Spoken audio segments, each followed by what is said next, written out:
La Chine a intensifié ses représailles après la visite de la numéro 3 américaine Nancy Pelosi. Alors que pensez-vous réellement, Gamal, de cette visite qui, selon vous, ou alors selon les experts, a mis la Chine en colère? Pourquoi, selon vous, les deux pays en sont arrivés à ce point, Gamal Abina?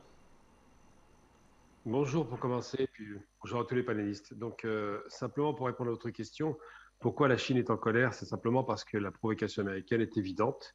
Il y a une intention de cette administration Biden, qui est une administration très va-t-en-guerre, d'en découdre avec la Chine. Alors, au départ, sur les questions économiques, évidemment, on l'a bien compris, mais Biden est beaucoup plus offensif que ne l'était Trump, qui était déjà très vent debout contre la Chine pour des raisons, encore une fois, économiques. Alors, pourquoi est-ce que ça les énerve? Parce qu'effectivement, à nouveau, c'est le démocrate qui envoie quelqu'un dans la région. Nancy Pelosi, 82 ans, envoyé par un homme, 79 ans, Joe Biden. Donc ces gens-là sont des gens extrêmement dangereux dans la mesure où ils n'ont pas d'avenir. Ce sont des personnes très âgées et qui ne voient pas le monde à l'aune de l'avenir, mais du passé. Et ce qui se passe, c'est qu'en 97, déjà, il y avait eu un envoi d'un responsable de la Chambre des représentants. Alors, dans l'architecture américaine, la responsable de la Chambre des représentants, c'est la troisième en termes de pouvoir diplomatique et politique dans la hiérarchie américaine. Donc, ça dit vraiment que le geste n'est pas anodin. Elle est partie alors que beaucoup de gens s'y étaient opposés, à commencer par les Chinois, bien évidemment, et elle est partie dans une situation où déjà il y a une crise entre la Russie et la Chine, la Russie, excuse-moi, et les États-Unis par rapport à la question ukrainienne, et que cette crise a été amplifiée par le rapport de force entre les Américains qui ont ordonné quasiment aux Chinois de se ranger du bon côté de l'histoire. C'est le terme utilisé par eux. Alors, qu'est-ce que c'est que le bon côté de l'histoire? Eh bien, c'est la condamnation de la Russie par la Chine, la rupture des relations économiques entre la Russie et la Chine. C'est ça que les Américains attendaient des Chinois. Il va de soi que non seulement ils n'ont pas obtenu gain de cause, mais que, pire encore, les Chinois, pour la première fois depuis très longtemps dans leur histoire, puisqu'il y avait toujours une concurrence entre la Chine et la Russie, les Chinois se sont rapprochés de la Chine.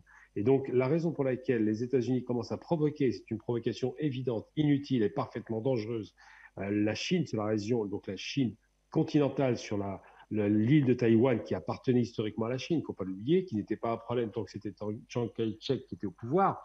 Et bien la raison pour laquelle les Chinois le prennent très mal, c'est qu'ils se rendent bien compte que les Américains, qui jouent toujours d'où le jeu sur cette relation entre la Chine et puis Taïwan, donnent le sentiment aujourd'hui, avec cette visite d'État, de consacrer une forme d'indépendance de l'île qui est revendiquée depuis toujours par la Chine, comme l'avait été Hong Kong rétrocédé en 99.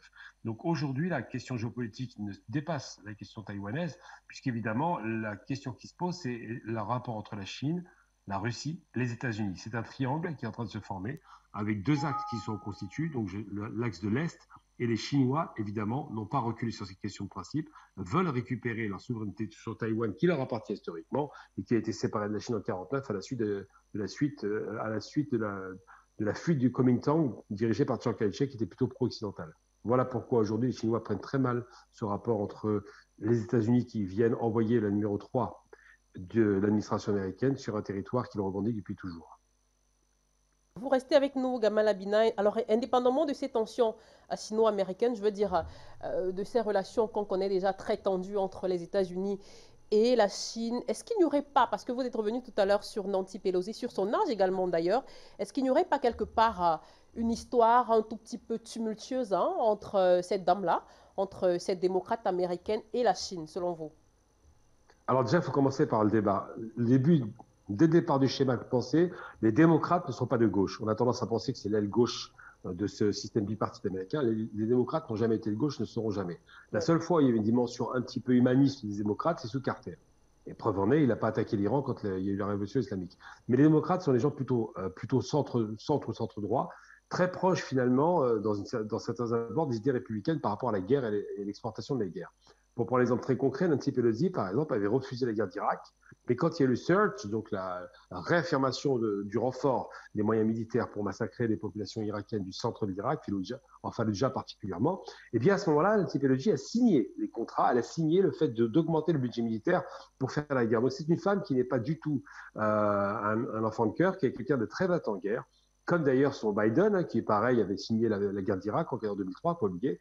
Donc ces gens-là sont dangereux dans la mesure où ils se présentent sous un faciès de libéraux, de gens plus ou moins de gauche, qui auraient une dimension humaniste, alors qu'en vérité, ce sont de grands battants en guerre. Alors j'ai presque envie de dire que la gauche est traditionnelle en matière de position coloniale et néocoloniale, mais là c'est plus grave, parce qu'on est face à une Chine surpuissante, première puissance économique, même si on dit encore que la deuxième puissance, c'est pas vrai. C'est la première puissance économique, avec une Russie qui a été repoussée dans ses retranchements, et avec une alliance chino-sinoise qui n'existait pas. Rappelons-nous quand même que la Chine et la Russie étaient en concurrence. Et Pelosi, quand elle commence à provoquer, alors je rappelle son âge, c'est important parce que c'est une dame de la vieille politique américaine, dont les fondamentaux idéologiques vont beaucoup plus loin que la simple administration qu'on nous a consacrée aujourd'hui. Donc cette femme comme Biden sont des gens qui ont déjà participé à 3 reprises à des guerres dans le Moyen-Orient. Je parle de la première guerre d'Irak, Iran-Irak, je parle de la seconde en 91, je parle de la troisième en 2003. Ils ont toujours été à la manœuvre. Donc ces gens-là, effectivement, une idéologie très guerrière, très expansionniste, très America First, mais en pire.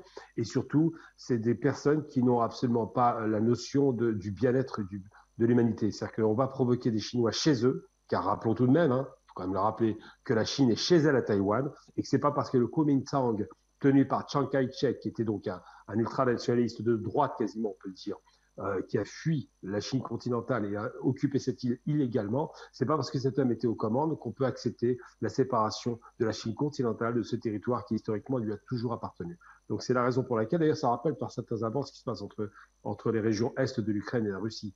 Il y a toujours une accointance, mais c'est pire encore, c'est que vraiment là, on est dans une provocation inutile qui aurait pu conduire, puisque il y a des forces chinoises qui sont déployées dans la région, 27 avions qui ont survolé Taipei. Ça aurait pu conduire à une conflagration générale dans la région, puisque les Américains sont très présents avec leurs alliés, japonais évidemment, et sud-coréens.